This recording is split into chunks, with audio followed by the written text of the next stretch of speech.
Welcome back, everyone. Let's get the flame of hope and creativity going for the world.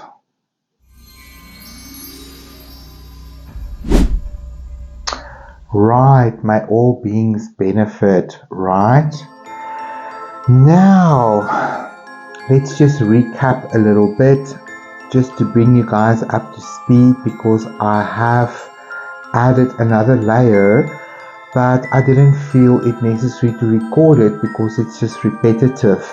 I did do another black wash on the window panes, and now they're starting to feel a little bit more unified and deep. So this is, I think, the fourth layer? The third layer of black that I've put on this window, and you can still see in watercolor black is still not pitch black.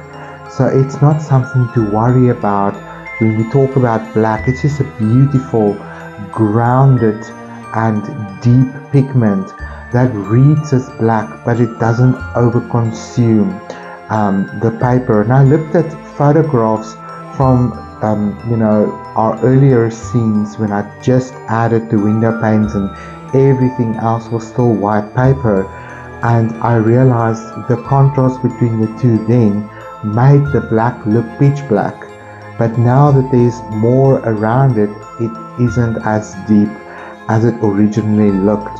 So it's just an interesting magical aspect about watercolor to always bear in mind as well.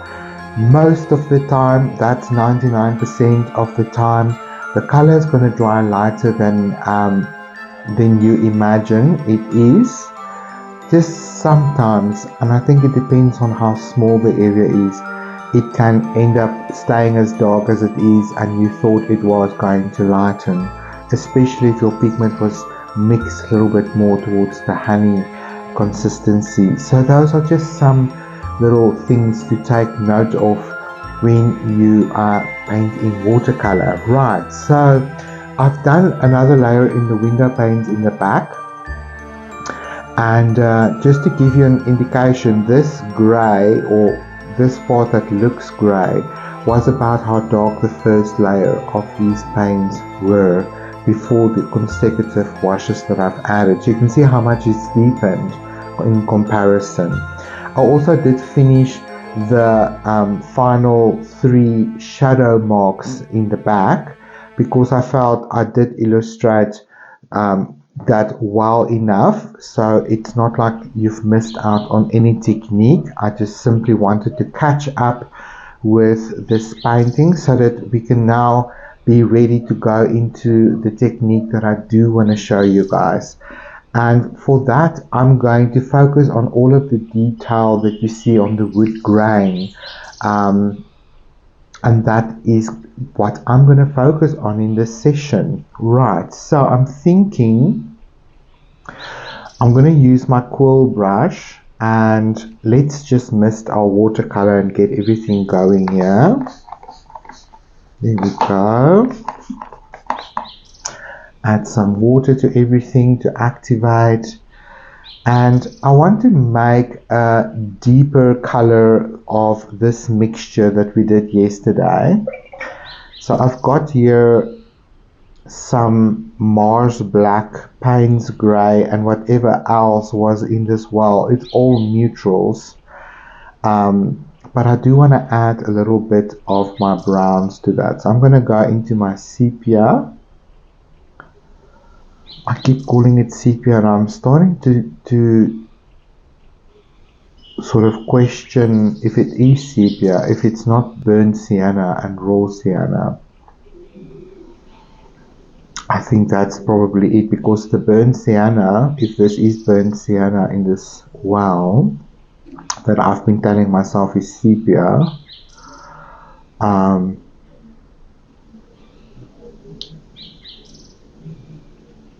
yeah, this is just a student grade version of it, so that would make sense why it doesn't always want to give me pigment. I think that's what I did. I keep thinking it's sepia brown, but sepia brown is cooler. I think that's burnt sienna and this is raw sienna. I think I must add a sepia for me, because sepia is a little bit cooler than burnt sienna. Okay, let's get a kitchen towel. It's early Sunday morning and it's a little bit overcast outside, possibility of rain today. I'm hopeful because that would be our first spring rain. Just to get the pollen and dust out of the air would be joy. Just to activate everything around us for spring. So that's why I'm wearing a jersey today. Right. For this back section, there's very vague detail. And with that I mean everything's very soft. It's out of focus. So let's practice with these back ones, because on the table where everything is in focus, there's a lot more graphic lines and shadow details. So let's start with a background. And I wanted to see how deep this color is. That feels about right to me. I'm going to add just a little bit of, I'm going to add some indigo to this. I just want to cool it down even more with a cool dark blue. Yes, so it gives it a little bit more of a grey sort of tone. That's nice, and I think that will do just well. I am gonna not waste the pigment on that quill of mine. I am just gonna grab this dirty water because I want to pre-wet this section. So this is going to be wet into wet. So I'm going to go ahead and I'm going to pre-wet this section.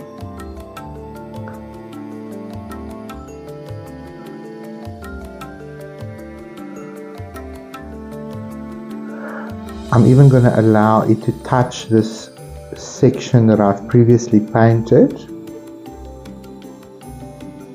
That's perfectly okay, because we are going to drop in this shadow color. But that's nice and juicy now, so we can go ahead and do the same with this section over here.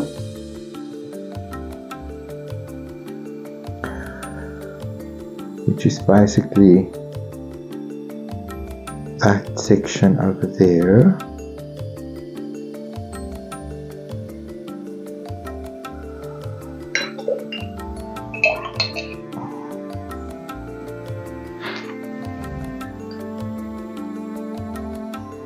And I'm just going to begin to drop in some color.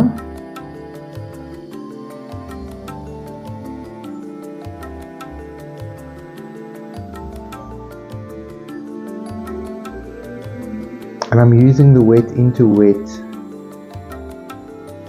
magic to paint on my behalf now. I just have to provide it the water and the pigment, and the flow of this is going to basically do it all for me.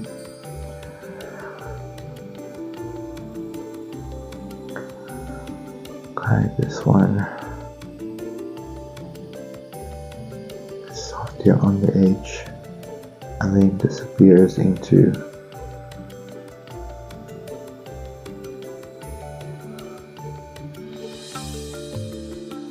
the back there. Just add clean water. It's okay if it makes blooms, it's actually perfectly fine. It's just some shadowy textures in the background.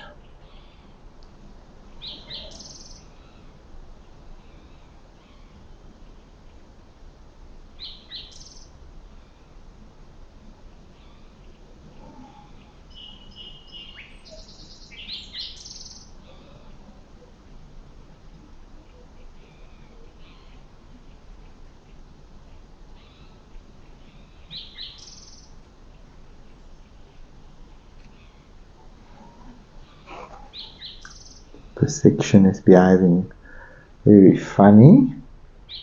It's like it's wet, but it's also acting dry.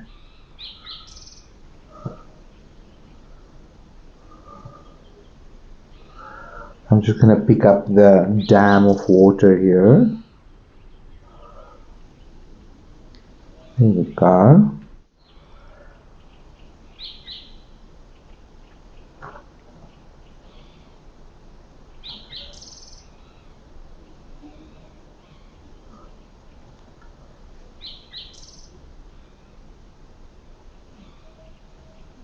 Nice. Okie dokie, let's repeat that with these two sections over here. I'm going to pre-wet the section. It's okay if it touches the darker area.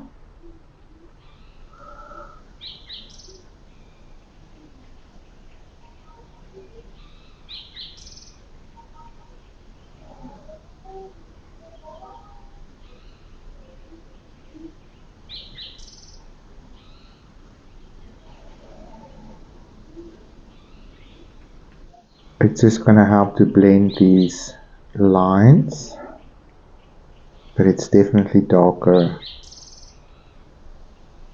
on the lower 2/3 of the section, and this one is also quite dark, and that's going to help to recede the floor. I'm thinking, no, it's not really the floor, but maybe the kitchen counter or a shelf of some sort in front of this round wooden table.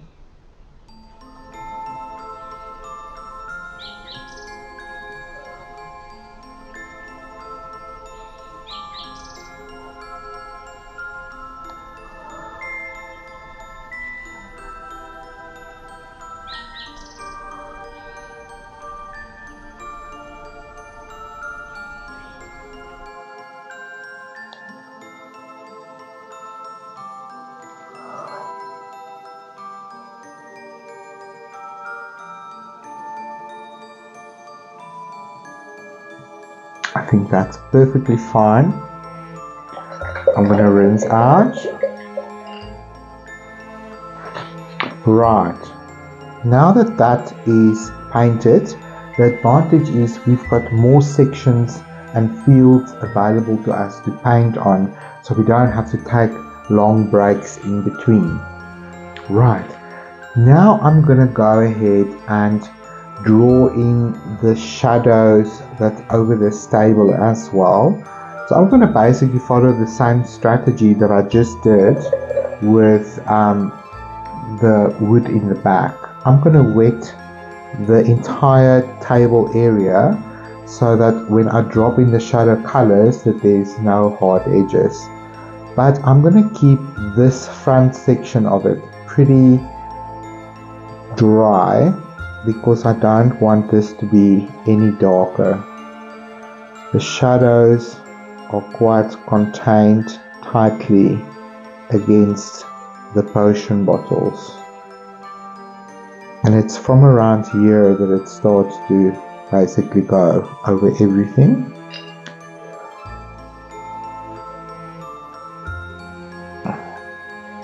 Till about here. I'm just going to pre-wet all of that.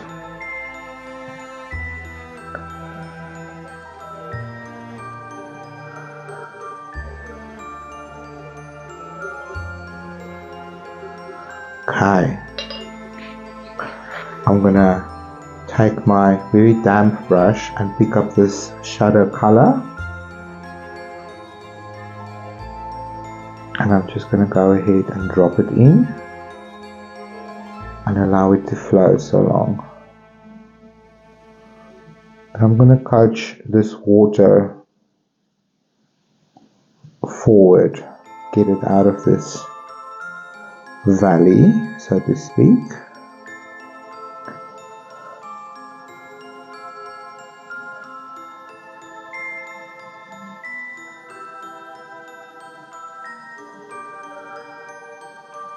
quickly drop this in.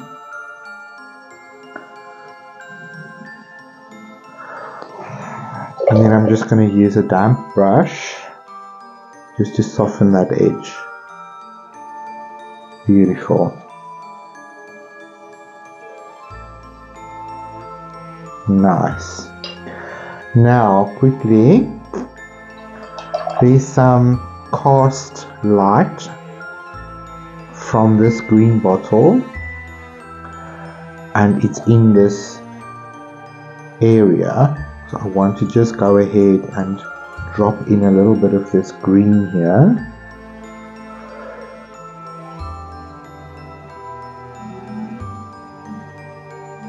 While we have that moment and opportunity to do that, I'm going to use a little bit of phthalo green. Nice. That feels nice. And with this purple bottle, I'm going to use a little bit of this magenta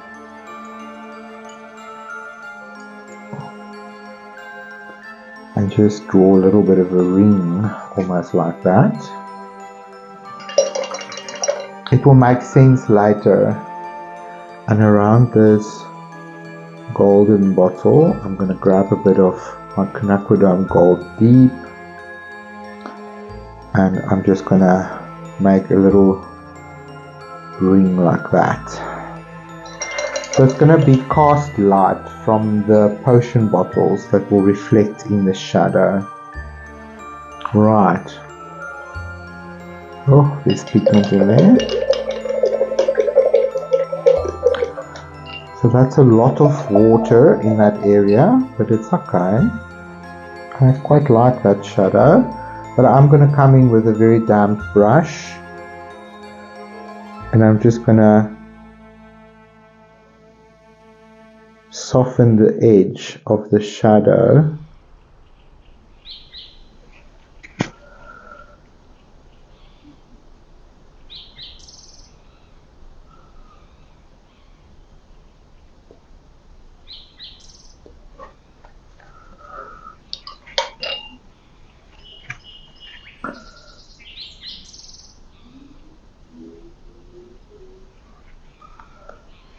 Beautiful. You might have to do it a few times, simply because we've added quite a bit of water in this small section.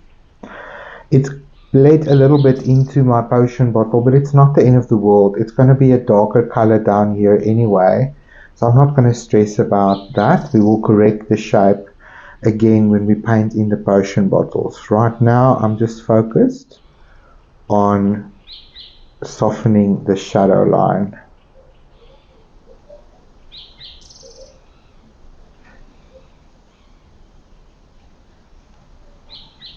Beautiful. I think that is perfection.